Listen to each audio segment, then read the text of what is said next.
Let's start with the Pledge of Allegiance. Pledge allegiance to the flag of the United States of America and to the republic for which it stands, one nation, under God, indivisible, with liberty and justice for all.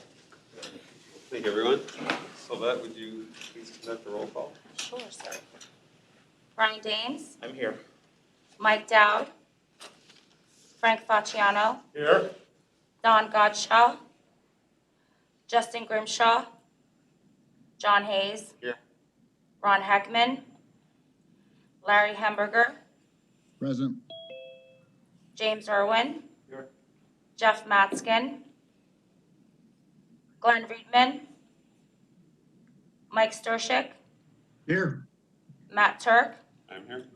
Chris Worley, See his picture. Here. So is Don. I'm here. Dawn just showed up. all right, Don, and Tara Zirinsky. We have a quorum. Very good. There appears to be public comment. Yes. Would you like to read it out for us, please? Sure. So on November 12th, we did receive a submission from Charles A. Smith.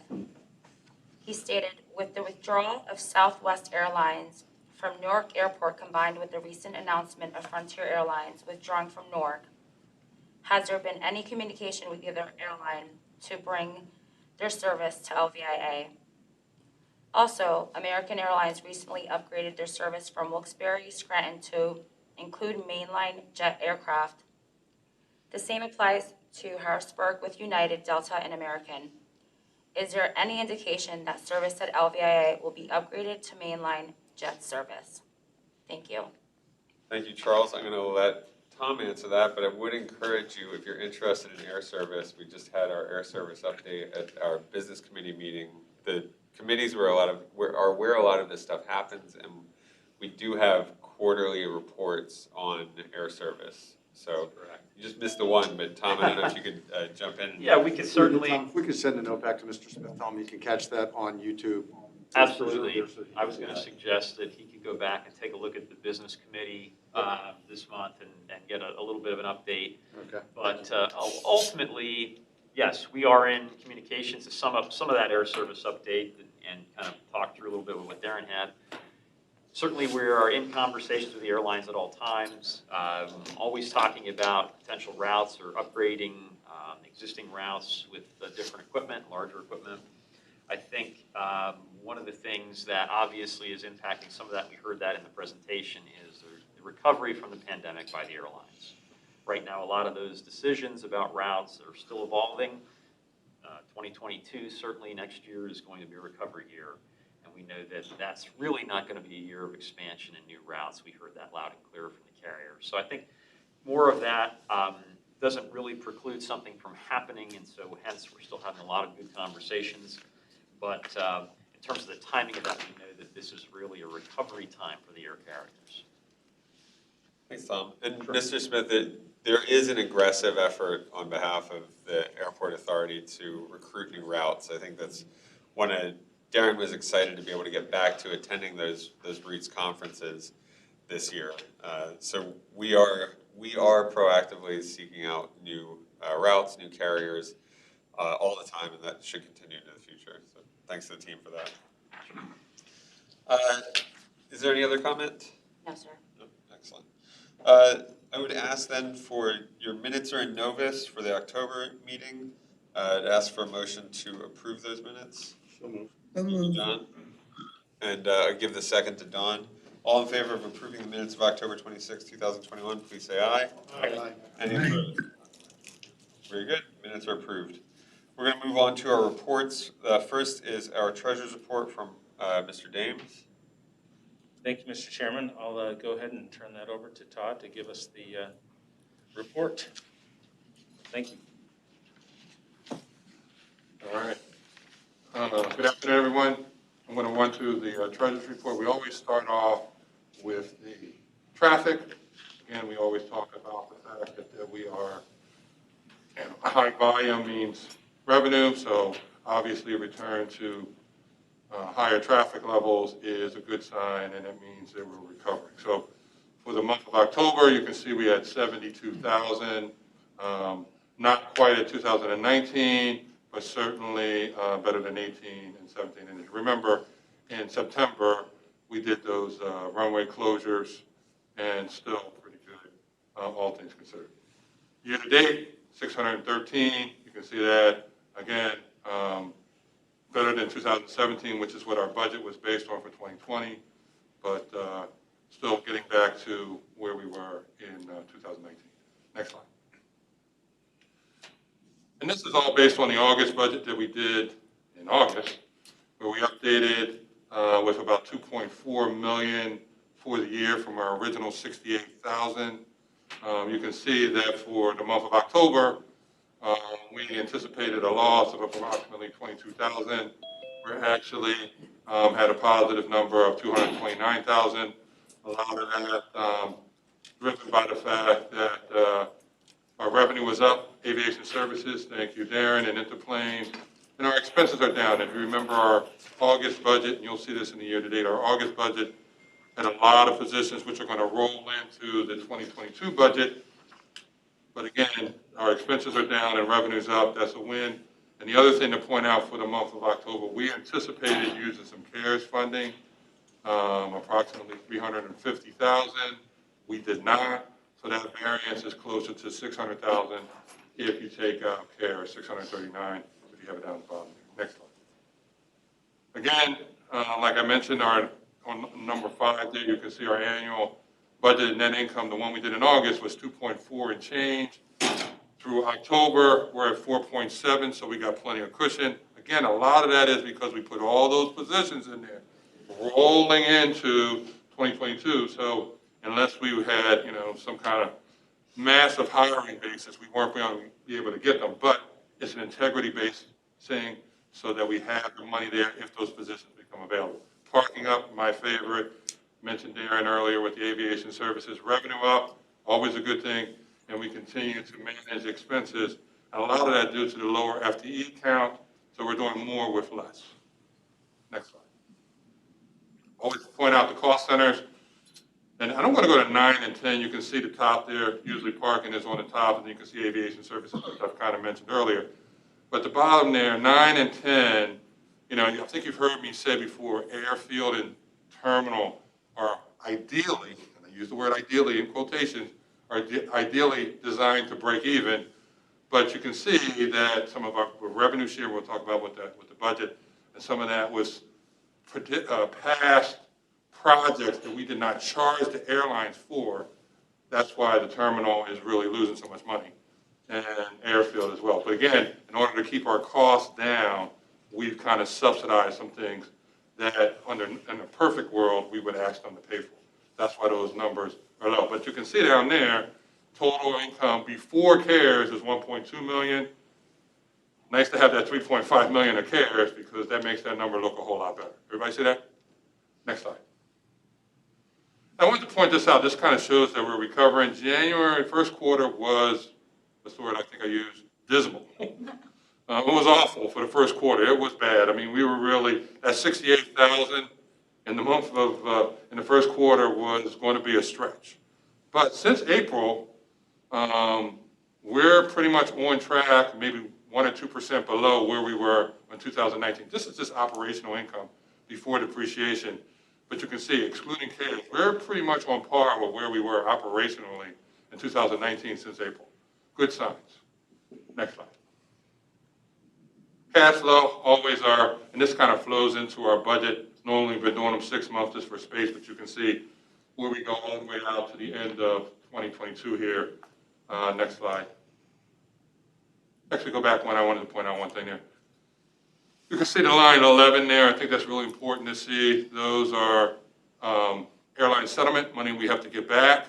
We actually did not get back to 2020. We have a meeting come up with them, so that's going to be our nice little, vote we're going to put on there and say, hey, we're going to give you your settlement that we owe you for 2020, which is 422,000. That 318 is just the way we paid out the 19 settlement, but the way they're actually, one of the cargo carriers is receiving the money is a little bit slower, so they didn't get it until November. Glenn Reedman checking in. You got me? You got it, Glenn, we got Hello? you. We got All you. right, I'm here now. I'm sorry to interrupt. Had trouble with the meeting ID. Not a problem. And then you can see. I'm here now. All right. Okay, we got you. All right, and you can see for 2022, that's a placeholder of 800,000 in there. That's just our placeholder for that we have in there at this point. Again, a good number. So, next slide. You can really see the difference down there on lines 32. I mean, these are all the updated contingencies. For those that don't remember, we added in a 5% of our operating expenses. So that's really kind of, most of that's been up, and I've been up in that number as we've been going along. But for January, you can see it kind of levels off at that 1,080,000 on line 29. You see that there? Everybody see that? 1,080,000, that contingency fund there. And then you can see line 30 is, I kind of restarted the count in January. That's kind of probably an additional kind of cushion for us because we already have the second bond for the terminal connector, but we're paying for that as we use it. So I'm just keeping it there to kind of remember that once we get up to full payment for the bonds, which will probably take us probably at least to the end of the year, we'll still be able to pay for that. That's why it's reserved there. So I just kind of started the count again in January, but we're already paying for it in lines. Oh no, it's up here. It's probably on the previous. Go back once so that I'll show them that slide. You can see it on line 10 there. You see it there? Line 10 and 9. One is the bridge and then the fixed one there. So you can see over time it's going to go up. Okay? But at some point we're going to have to pay the full amount. That's why we're kind of reserving it. Go back to the next slide. I think at the bottom is really important there, 32 and 33, where we talk about the cash on hand. Cash on hand is basically if there's something that shuts down the airport, pandemic, what would it take for us to cover our expenses per day? And in 2021, it was 49,000. Now with the new budget, it's 59,000. You see that? That's a big number because we're getting back to numbers, so it's a bigger number now with some of these additional hires and all that on there. So again, you can see that. And you can also see that we're using a lot of that cash, down there, all the way down there. You can see on 32 that we're going from starting from, you can go up a little bit so they can see what that number is on 33. I don't know if you go up just a little bit. Okay. See, it's 247 and we're going down to 96. A lot of that is because we're using that cash on hand to pay for a lot of our projects. And I'll talk about that in the project, but whatever ending cash that we have doesn't go in anybody's pocket. It goes for our capital infrastructure. That's something that's been lacking for years when we were in the WBF suit. So we've been, over the last 5, 6, 7 years, been trying to catch up. And it's a lot of catch up. So we always have more needs than we have cash. But a lot of that is the buildup of cash that we're planning on spending for the connector, the runway, and some of the other projects. And Todd, the $59,000 a day assumes no adjustment in expenses. That's full expense load. Mm-hmm. So obviously, if we hit a catastrophe that Right. requires us to do that, Right, but the that budgeted gets number a lot is lower quickly. But right, at that's full the- burn, that's what it would be. And again, you've heard me use the term budget of integrity. Look, when we did the August budget, we put in a lot of positions. Somebody could say, hey, why don't you just put in a portion of that because you're not going to hire? It's a budget of integrity. So if we're fortunate enough to hire all these people at once, the money's there. Same thing with the budget. We have these positions in there. If we hire them right away, the money's there. We're not playing games assuming that we're going to hire them later in the year. Obviously, if we don't, that will be a positive variance for us in this year. But again, we can sustain that cost wherever we hire them. Any questions? Okay. I'll stay here in my spot. Am I good there, Colin? Colin said I'm not allowed to move from my spot here, so. Thanks, Todd. Without any other questions, I'd ask for a motion to accept the October Treasurer's Report. So So moved. I'll second. Second. The second, Second. John or Glenn. All in favor of accepting the Treasurer's Report as presented, please say aye. Aye. Any Aye. opposed? Aye. All right, we accept the Treasurer's Report. Thank you. And now I'll turn it over to Frank for our Finance Committee. Thank you, Mr. Chair. I'm going to turn it over to Todd. All right, I'm going to give you the abbreviated version. We go into depth at our committee meetings on the budget, but I'm going to cover a lot of this stuff, go a little faster than I did in the committee, and a lot of the assumptions and a lot of that stuff we talked about in depth, and you can watch that, obviously, if you have a little time. Next slide, please. Right.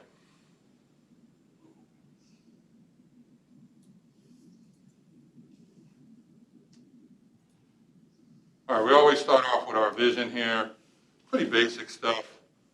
We want to be financially responsible, strategic, and manage expectations. I mean, that's always one that I put on there, and I put that manage expectations because, as you heard me say earlier, we have more needs than we have money.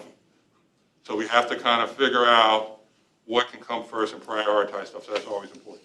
Next slide. Really starts out, our budgets always start out with the people. It's our customers, and then our staff and folks over here. That's really what our budgets are based on, our customers and our people. If we don't have them, we don't have a business. Next slide. Two big projects that kind of tie into our 2022 budget are obviously our connector and our runway. You'll see those flowing through either in the operating with some of our additional operating expense tied to those projects, and obviously whatever's left over is going to go to those projects, which Ryan will talk about a little later. Operating goals, again, these are kind of things that we have to remain. The most important one to remember down there is number 4. We got to remain flexible. You hear some of this stuff with the variance. If we get another shutdown, we'll have to make adjustments. Again, hopefully we won't have to do that, but we are mindful that things could change at any minute, so we got to be prepared. Next slide. We're going back to basics with the 2022 budget, and these are the key assumptions that go along with that. Balanced budget with CARES and Sarissa. We're using all of those funds, so all the remaining funds for those 2 CARES and Sarissa will be used in 2022. And you can see without those funds, we have a negative, call it 1.8 million. With those funds, we're at 2 million and change. You can see our original budget was 68, our revised budget was 2.4. So we're kind of in that line. You can see some of the numbers from 2020 and 2019 on there as well. Debt service, always important. We're at 1.52, and it's important to keep in mind that our old debt service number used to be 1.57. So we went back, worked with our bond attorney to get that number lowered to 1.25, because if it wasn't, we would not meet the 1.57.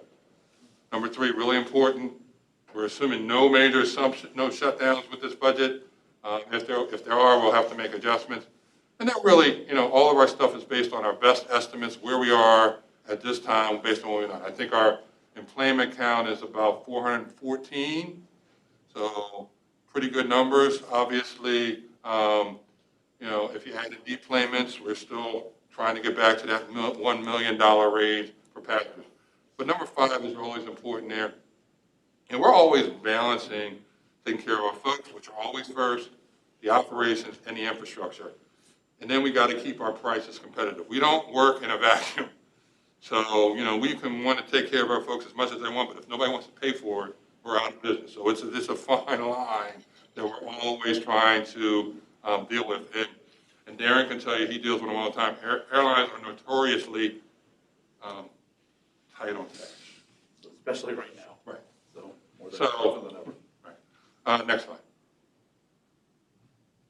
You can just see our FTEs, kind of what I was talking about earlier about a budget of integrity. So for this budget, we're showing FTEs, and FTEs for people that don't speak accounting are full-time equivalents. So that's basically 40 hours a week. So we have part-time, so if we have a 20-hour person, that would be 2 20-hour persons would equal 1 full-time equivalent. But you can see right now, year-to-date, we're at 183. So 234 is a big jump to get up to that number, but you can see not quite where we were in 2019. Okay, see that? All right, next slide. And this is kind of where we are with the budget stuff, kind of talking about, and this is based on our August one for purposes of our discussion. You can see right down there, right before total revenue, the CARES funding, and that's CARES, Sarissa, any of those fundings together. In our original budget for 2020, or should I say our last August revision budget, we're at 3.8. we're close to 3.8 again. Obviously, revenue is up a little bit, but again, a lot of our expenses are up. Next slide. I'm gonna get Don has a question real quick. Oh, Yeah, so because we're so far below normal staffing, or I don't know if it is abnormal now, but it's quite different than it was in 2019. Are staff okay? Are they overworked? Or what is the morale of the staff at the airport? I'll let Tom answer that question. Sure. Yeah, I think it's a great question. I think like a lot of industries, people have really pulled hard this year and certainly through 2020. It's definitely been challenging for the staff. They've been, particularly for us, it was a very quick ramp up into activity level.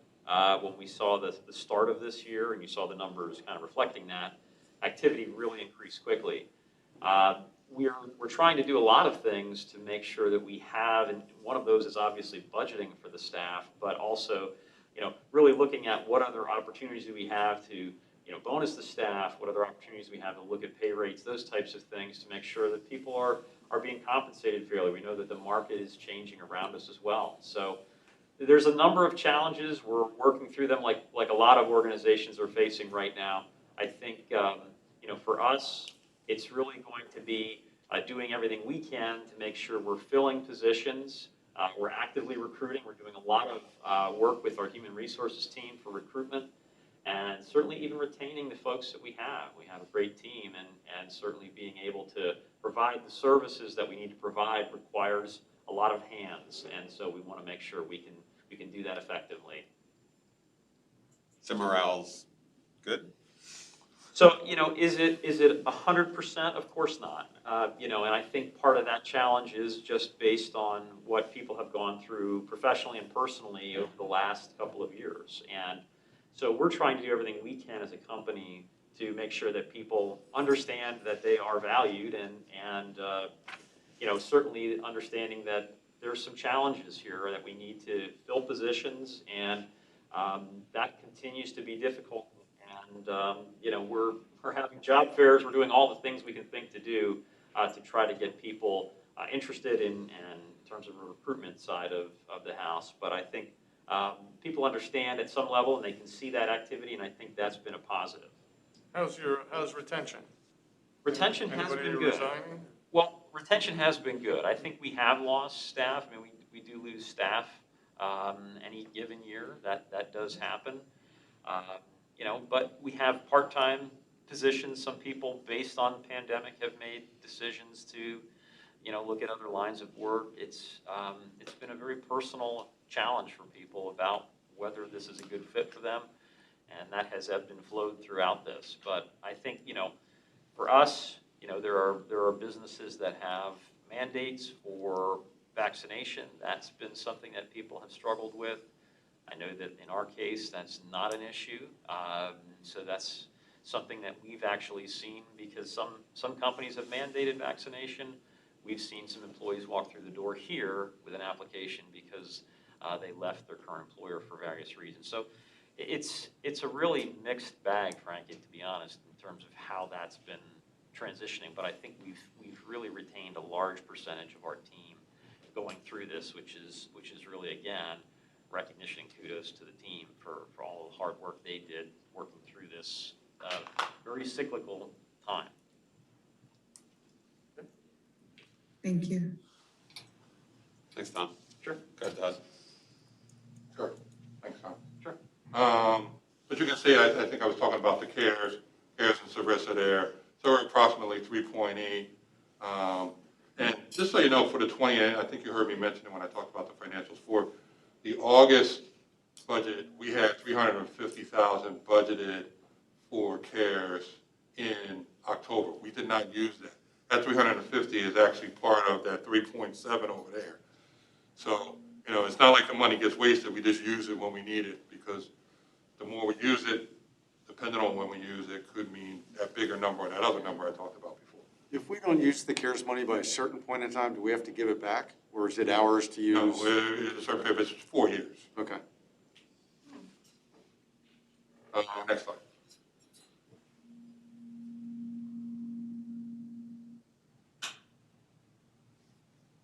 you can just see, again, you can see our expenses going up, some of the things we talked about before, no big shockers there. But see that number down there a little bit where it says LBI, income from operations, see that? It's 9 million, you can't see that. Can you go up a little bit so they can see that? So that, actually, you know what, just go to the next slide, I think it's at the top of the next slide. Yeah, 9 million is the number there from operations, that's before depreciation. Then you get down there, it's the 8.7, our August budget, or 8.8, our August budget 8.3. And we'll talk about where that money goes when we get out of the accounting zone. Next slide. Really important number to focus on is that number, depreciation net of grants. That is truly an accounting GAAP requirement. It doesn't really tell the full picture. That number for us has been going up approximately 9.3% over the last 8 years. And that, again, like I said, we come off of that WBF, we've had to kind of step up on some infrastructure that we didn't have money for before, and so that's been a ramp up. But a lot of that, too, is built into the fact that some of our equipment has 0 book value. We kept it longer than its useful life. We have stuff that we order parts, they got to find them on eBay and everything else. So it has 0 value, so when we buy stuff, that actually increases that number significantly. So, again, 9% every year is a lot. But that number is just kind of the amortization of that number. That whole $8 million, what we use that for, and I'll talk about that next. Next slide, please. And this is really the breakdown. And if you look at our total number, our total revenue, counting Queen City, everything is $37 million. The biggest number, no surprise to anybody, is salaries. Just salaries is 33% of that total. Benefits, 15%. Debt service, 15%. Lease payments, and those would be capital lease payments. And we have operating leases, but capital leases are not built into the operating expenses. Neither is debt service. So that $8 million, what do you use it for? Debt service, capital leases, and then I'm sure Ryan's really excited about the whopping $1.2 million. What's our capital this year? 26 million? That's part of the reason that cash is going down so much. So whatever's left over, that 1.2 million goes to infrastructure. So we would like that number to be bigger, but obviously, it's kind of what's left over, and we try to deal with that as well. Next slide. And again, it goes back to cash flow, which we talked about a little earlier. Next slide there, Savette. Next slide. We had talked about this before, getting us to 96, well above our 60-day number. But again, you see that number coming down because we're drawing on that cash that we borrowed and put aside for the rest of that $26 million to cover it. I think that's it. I want to talk about this. This is really important. This is our historical terminal and landed rates. So our rate on our landed rate was $5.15. There was some point years ago we talked about trying to get that number below $4. Don't see that happening anytime soon. And then you can see what happened on the terminals. That number's going up. We're using a significant amount of our cares. You heard me say it's 3.8 million of cares. We're using 1.1 of that we're using on the landing rate to keep that down so it doesn't go up to 584. So instead of it being 584, it's 482. We're using $1 million of cares in Sarissa on the terminal, plus another 775 of terminal share. So you put that all together, you're talking 2.8, 2.9 million of that 3.8 million we're using to artificially kind of push their rates down. That's why we need time so that these rates don't all of a sudden go up, and then we have to deal with them going berserk. Next slide. I think that's it. And again, most important things are people and our 2 big capital projects. Okay, any questions? I have one question. So in your assumptions, it said that it was a red 1.7 short without the... Without cares in Sarissa, correct. So obviously it's complex what it would take to get that to an even point. But obviously an increase in traffic, one more cargo plane. I guess I'm asking you about you to break out your tea leaves here. Well, Is there anything that you see in 2022 that could, a certain, another 5,000 to 10,000 passengers per month, or another cargo plane shows? those things would certainly increase our revenue. Again, we're an activity-based business, so more throughput that comes in, more passengers, more planes, more revenue. Now, keep in mind, and I didn't really talk about ARPA, there's an ARPA fund which are out there. So our plan is to kind of wean off of the CARES because, it's 1.8. If we go next year, that means we're 1.8 and we got to make that up. So we got ARPA, so we're planning on using that, and that's approximately $6 million over, 3, 2, 1 is our plan. So $3 million next year, $2 million, and then 1. So by year 4, we're slowly weaning off, and then we should be able to be fully self-sustaining. Assuming, again, that we might have to draw on that money early if something else happens with, as far as a shutdown or something like that. But at this point, our plan is what you're saying exactly, which is we're not going to get there overnight. So next year, without that CARES, we're at negative 1.8. That's a problem. And it's not going to last forever, so that's why. That's why we're doing it 3.8, next year 3, 2, 1, and then we should be okay. We also, just to dovetail on what Todd said, I think the other side of that coin is the expense side. And we talked about personnel being one of our large expenses. And the budget assumes all of those positions that we have open are filled as of January 1. We know that that's been a challenge. We talked about that. So those expenses will be a little bit lighter as we move through and continue to try to get those positions filled throughout the year. So that's the other side of managing that revenue and that loss without CARES is the expense side. Right, and we'll back and forth off each other here, but the reason I don't get too excited about that, because that's a one-year hit. That only helps us in 2022, because if we get all those people hired by the end of the year, 2023, that goes away. So that's part of the reason you have that, 3, 2, 1, kind of knowing that we're going to need some subsidy to get us to full sufficiency over a few years. It's not going to happen overnight. And some of our revenue, we raise rates and some of those things now. We're not going to be able to do that, 2, 3 years in a row. We're going to have to kind of wait it out a little bit. Otherwise, we're going to lose some customers.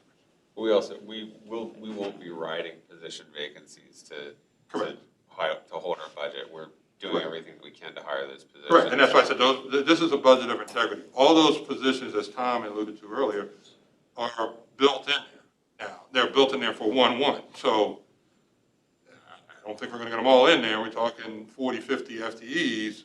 You're not going to get them all hired by 1/1. So that'll be a positive budget variance for us in 2022 until we get them hired.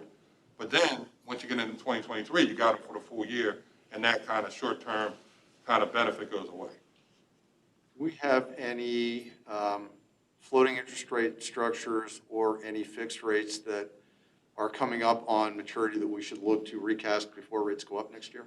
The only thing that we have that's out there of any significance really is our terminal connector, and that's not going to be able to mature until the end of that 2-year period. So we got a little time for that. That's the only real significant thing that's really we have to lock in on, and we can't lock it in until the end of that 2-year. We can hedge it. We may want to take a look at that. That's a good idea. We can talk about that some more. That's actually a Rates are going up, inflation's going to. Yeah, that's a great idea. Yes. Any other questions? I mean, again, we try to go through this stuff in depth in our committee meetings. A lot of the assumptions. Again, you've heard me say we're trying to take care of our folks and run the airport. It's a delicate balance.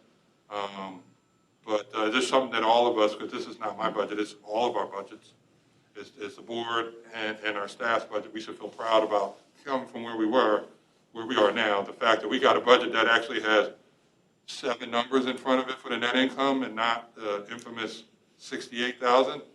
So I think we should feel good about that, especially given other airports are not doing nearly as good as we are. That was going to be my next question. How do we benchmark against? We're much better than the other airports. We're benchmarking at least 10% better than most other airports.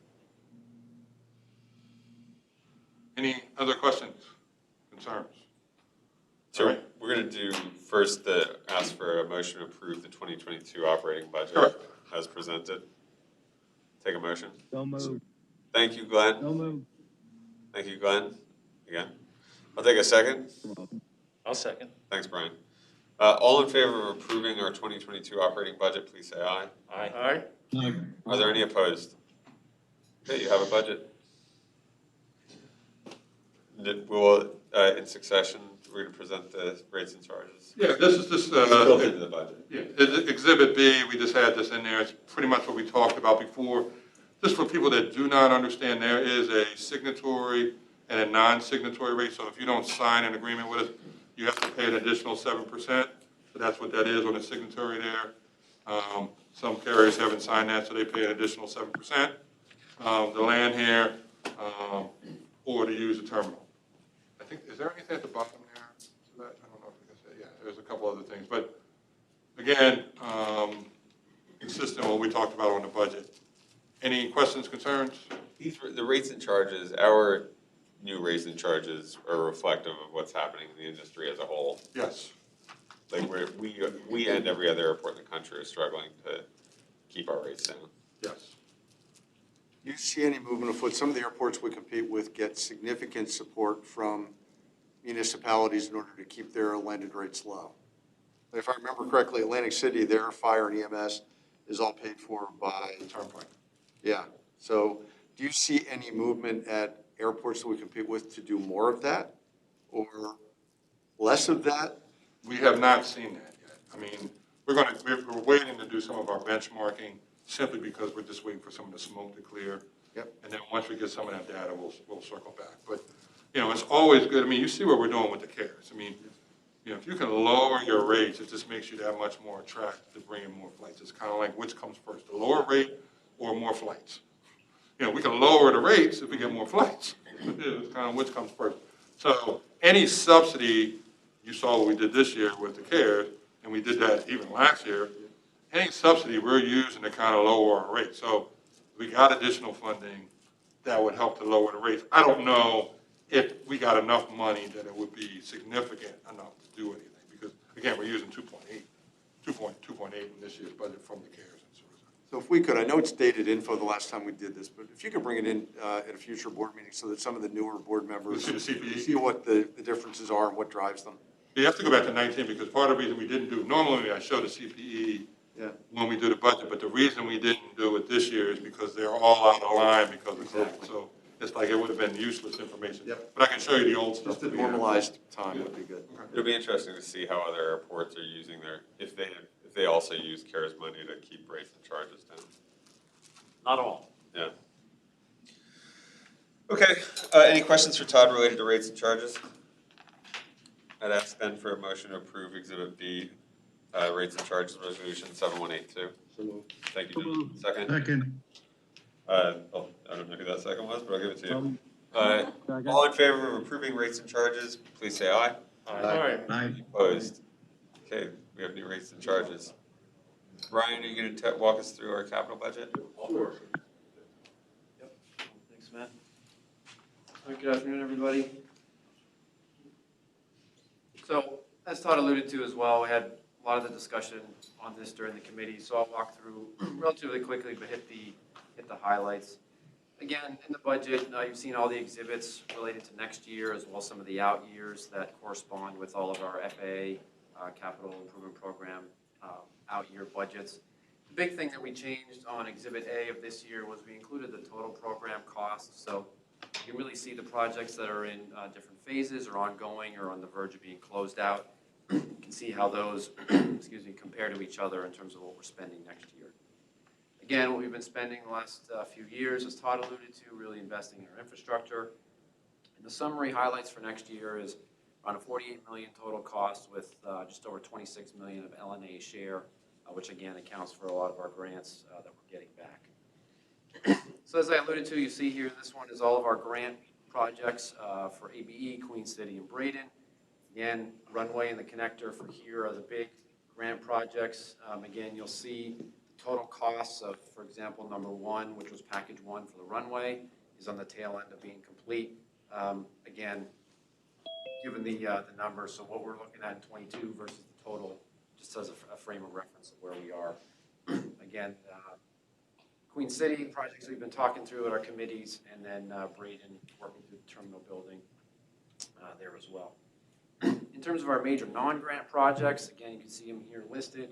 We made some adjustments from when we first presented to the board in October, some of the assumptions. So tailoring the numbers down to obviously make the numbers work, but then you can see phasing some of the projects like our pavement rehab, our EMAS bed retape, and some of the other projects. So the big thing here with some of these, going back to what we've been catching up on, is also being strategic about what projects do we need in order to do other projects to gain additional revenue. So some of that we're looking at is part of that strategy to get us what we need moving forward there. How are we doing in terms of project timing with materials availability, construction costs, et cetera, with everything that's going on in the market? As of right now, we haven't had any impacts with the connector. We've been trying to order things as early as possible. But as we get into other projects, I'm sure we'll run into some other time frame concerns. But that's something we're obviously keeping an eye on as well. Looking at, again, some of the 2021 allocated projects, that's really ones that we've been completed, just making the residual payments into next year. And then the cumulative department spending, that $2.3 million, are all of the individual projects that are on Exhibit B. So you can see the breakdown of how we prioritize them. The budget itself includes the first three categories for the $2.3 million. We did still list those high projects, again, to your point, John, the question, depending on supply chain issues, timing, you still want to do the projects, but in terms of budgeting, maybe shifting some of those around as part of that. But again, all of those are shown in there as part of the budget. And to note, Todd mentioned earlier, but everything's in there in the cash flow, tying with the numbers that you just saw from Todd, working with his team monthly on the reimbursements and everything. Any questions on that? Anyone? Thank you, Ryan. I'd ask then for a motion to approve that 2022 ACIP. So moved. Give the second to Brian. And ask for a vote. All in favor of approving the capital improvement program, please say aye. Aye. All right. Aye. Any opposed? All right. You have a budget. Thank you. Thank you. And you're going to stay up for our, so there's no action coming out of our business committee this month, but please do check out the YouTube for the air service update and for an update from Glenn on IT. Walk us through, please, then, a couple of RCAP projects. Sure. Yeah, so these, both of these resolutions are required as part of our RACP official application that's due December 23rd of this year. Two of them, as part of the application, there's 22 sections that need to be filled out. Two of them require board resolutions. This first one is designating LNAA as the grantee. Some entities can apply for the funding, but they can't be listed as the grantee because they're not a municipality or an authority. So we're both of those, so it's really just something official that we have to do. So we're really just looking to approve the resolution, I think, which was attached to Novus, designating LNAA as the official grantee for that $1 million RACP award that we got earlier this year in January. Do I have a motion to approve that designation? Motion. Thank you, Frank. Second, John. All in favor of approving the grantee resolution, please say aye. Aye. Aye. Opposed? Okay, thank you. And the next one? Yep. All right, thank you. So the next one is the grant match resolution. To load here. But really what this one is designating or officially including the 50% match as part of the grant. Again, as we all know, the general construction cost is around $19 million. The grant we received is $1 million, so we're just confirming that we have the funds to match the grant. And as part of that is included in our funding that we got as part of the project. And obviously we meet and exceed that 50% requirement. So again, the resolution was in Novus, same thing, just authorizing that 50% match requirements. Ask for a motion to approve the matching funds. Motion. Thank you, Frank. Second? Second. Tara? Second. All in favor of approving the grant match resolution, please say aye. Aye. Are there any opposed? Okay, you got your money. Thank you. Thanks, everybody. I'll turn it over to Tom for a director's report. Okay, thank you, Mr. Chair. Just taking a look at the numbers, Todd, alluded to our October performance. Again, 100% increase in passenger traffic over last year, no surprise there. Only 7% below October of 19. So again, starting to close in on where we were a few years back. We look at November and sort of what's happened. We're at the tail end of the month here. Just taking a look at some of the numbers, the throughput through our checkpoint. Essentially, our month-to-date passenger activity is down only 3% in November over the same period of November 19. So getting really close, even more so there. What's interesting is our seats for November were down 5%.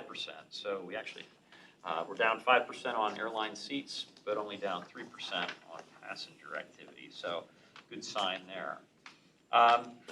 Taking a look at some of our events, and since our last meeting on October 26th, on the 29th of October, we had our snow and ice control rodeo. It's sort of timely if we look out the window today, getting all of the rust knocked off all of the folks who do the snow removal and our maintenance and operations teams and personnel there to take care of the pavements and all of the surfaces here. So it's a good event, and I think always great to get the equipment out and personnel freshened up on all of that. We talked a little bit about career fair. November 4th, we held a career fair here. We had 36 attendees, and out of that, 4 hires at this point. So we did think that was a success based on some of the fairs we've heard about and seen. We're just not seeing the turnout or activity you're used to seeing at some of those, but we'll continue to keep working hard to get those positions filled. November 10th, we participated in the Chamber's annual meeting and gave away 2 tickets on behalf of the board for Allegiance. So thanks, Frank. Great event. Tony as well did a great job. Pretty fun to have a live show again, right? So it's great to be part of that. On November 15th, 16th, and 17th, we attended 3 different trade shows for the Eastern Travel Association within our catchment area. So outside the 2-county area, really working around our catchment area, attending some different shows and talking about all of the great services and things that we have here at ABE. November 18th, we were in front of Northampton County Council, Tara and Ron. So great to be there, provide our annual update, and John was there as well. Thanks, John, for being part of that. I think you also were able to dial in for our Lehigh County presentation, which was November 23rd. So again, just an annual update to both counties, talking about the airport system. So thanks everyone for your assistance there. On November 24th, we had a passenger appreciation event here in the terminal for the Thanksgiving holiday, and just fun to hand out some goodies and say thank you to passengers. In terms of upcoming events, for the month of December, we have our Holiday Festival of Trees. You probably, those of you in attendance in person, probably walked past some of those as you came in. Those will be decorated by some of the local school groups. It'll be great to see them come in and decorate those trees. We also have some concerts, music concerts from some of the area schools will be coming in. A little bit limited. We still have the mask requirement, but the choruses are still going to make their appearance, so we're excited to see that in December. This coming Sunday, December 5th, our police department here at the Airport Authority is holding their annual Shop with a Cop event. Returns, we had to postpone that last year, but working with the Catasauqua Area School District, great event every year to benefit families there, and just always a great time at the holidays to do an event like that. Saturday, December 11th, we have our North Pole Charity event. That benefits 90 youths in the Lehigh Valley and working with the United Way, so they'll be here for that event. Always a great time. Again, not quite to the extent that we were able to do things, not during the pandemic, but we still were able to find a way to do something, and I think this will be a great event here in the main terminal. Beyond that, just a reminder that at this point we don't have scheduled meetings for the board or committees in December. So that being the case, I would like to wish everyone a nice holiday. If I don't see you between now and then, I hope it's a great one. And when we resume, we are currently looking at a TSA mask requirement running through January 18th. If that doesn't change, committees and board would not have a mask requirement in place, but we'll continue to keep the group posted on any changes there. And that's the extent of my report, Mr. Chair. Happy to answer any questions if there are. Thank you, Tom. Does anyone have any questions for Tom? I do, sorry. And I apologize that I don't know this. I know you've talked about the mask requirements for the airport. What are the vaccination requirements for staff at the airport? So at this point, there are no vaccination requirements for staff. There's no mandate in place. We do offer some incentives for persons interested in getting vaccinated. We have some financial incentives as part of our HSA program, and those that aren't part of our HSA program also get a financial incentive if they are interested in sharing their vaccination status with us. And we continue to encourage people to do that, but at this point, there is no mandate and no requirement by the organization or any entity governing the organization that is requiring it at this point. Do you have a sense of what our vaccination rate is like among our? Todd, do we have numbers on that at this point? I had some numbers from a while back that I wanted to say we were on. Geez, last time I looked at it, we're probably maybe 50%. Okay. Yeah, last I heard, we were closer to 60, but that was what I think we're kind of hovering at this point. How is that number composed? I mean, isn't it voluntary for somebody to tell you whether or not they're vaccinated? It is. It's It would be absolutely only the voluntary. people that gave you. Based that on the received the reports that financial we have from Human Resources, those, So based on the number of people who are willing to tell you, yes. it's 50%. About That's 50 to correct. 60% of those persons, have reported being fully vaccinated. And what percentage of the entire airport does that compose?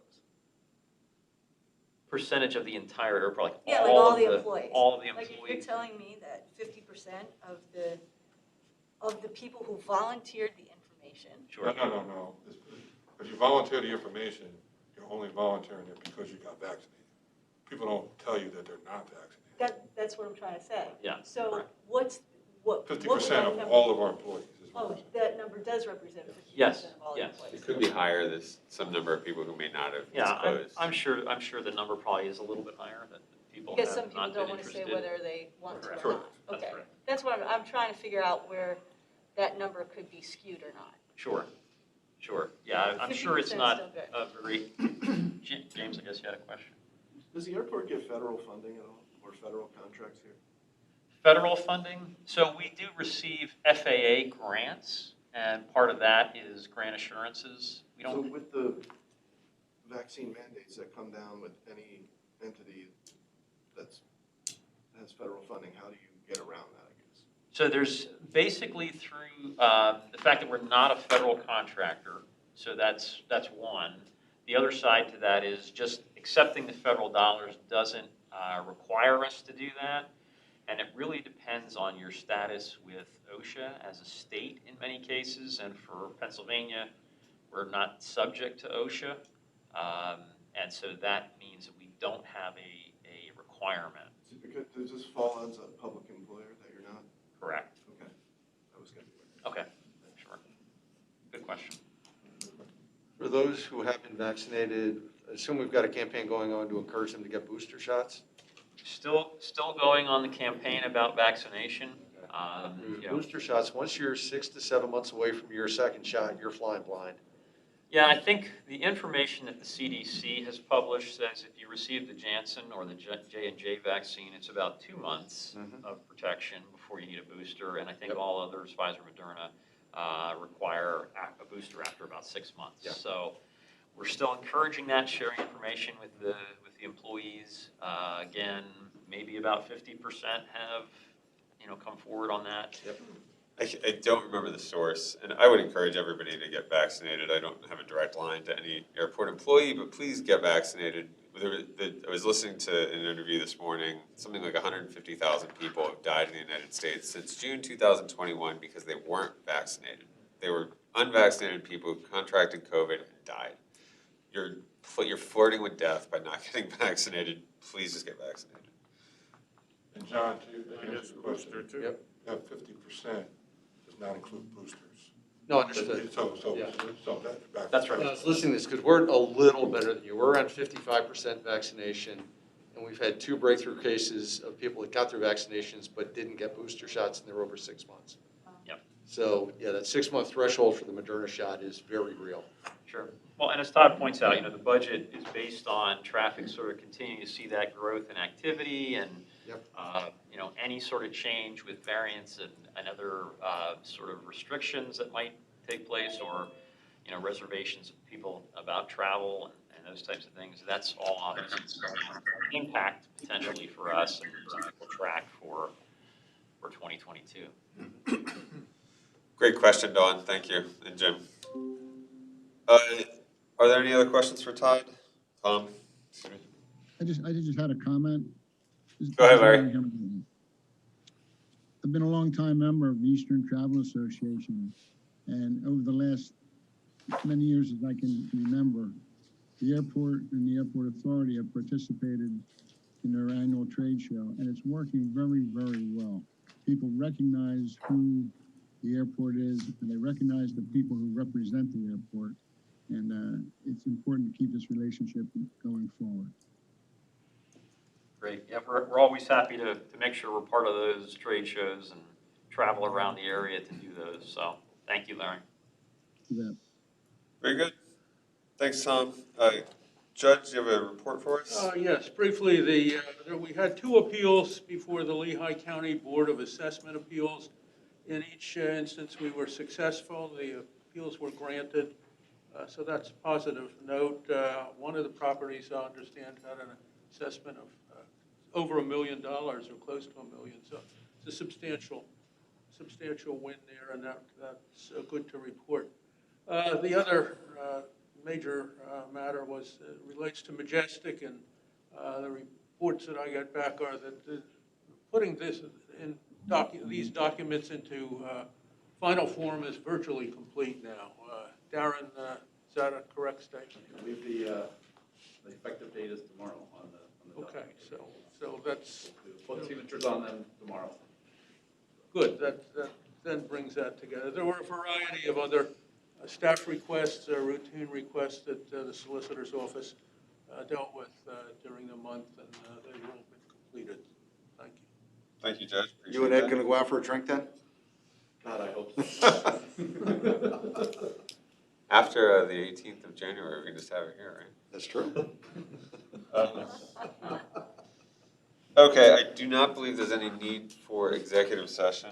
I would join Tom in wishing everybody a good holiday ahead. I don't anticipate us meeting in December, so happy holidays, happy New Year, and we shall see you all in January. Ask for motion to adjourn. Thanks, John. Thank you.